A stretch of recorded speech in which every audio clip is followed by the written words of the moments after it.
ورحمۃ اللہ وبرکاتہ۔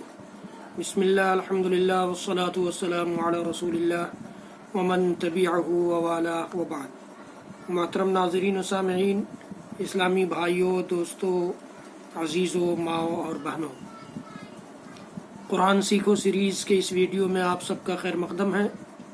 قرآن سیکھو سیریز میں ہم نے اس سے پہلے کے ویڈیو میں سورۃ المسد یا سورۃ اللہب یعنی تبت یدا ابی لہب و تب کا ترجمہ سیکھا تھا۔ آج اس سے متعلق کچھ معلوماتی باتیں آپ کے سامنے رکھوں گا۔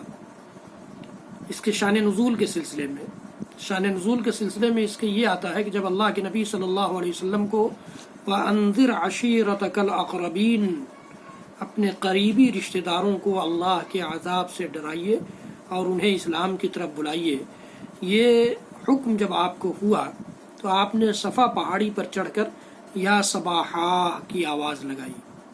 یا صباحا عرب اس وقت بولتے ہیں جب کسی لشکر کے حملہ کا خطرہ ہو تو وہ اس طرح سے پکارتے ہیں، آواز لگاتے ہیں تاکہ سارے لوگ جمع ہو جائیں۔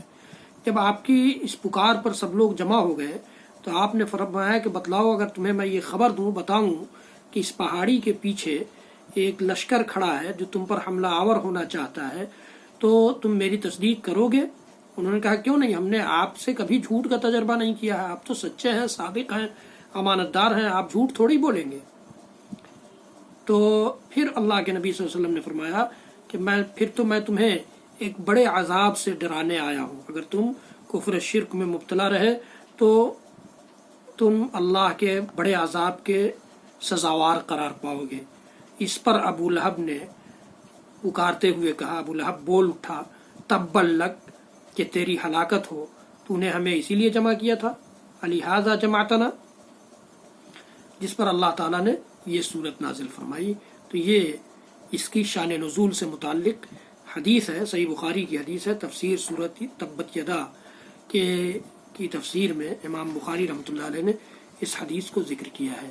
تو اس سے پتہ چلا کہ اس کے جواب میں اللہ تعالیٰ نے یہ صورت کریمہ نازل فرمائی تھی۔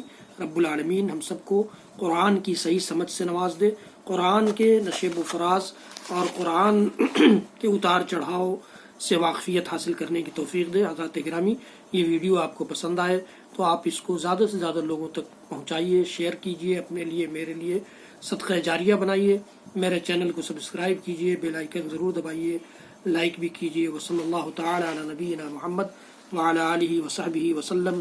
سبحان ربک رب العزۃ عما یصفون وسلام علی المرسلین والحمد للہ رب العالمین، والسلام علیکم ورحمۃ اللہ وبرکاتہ۔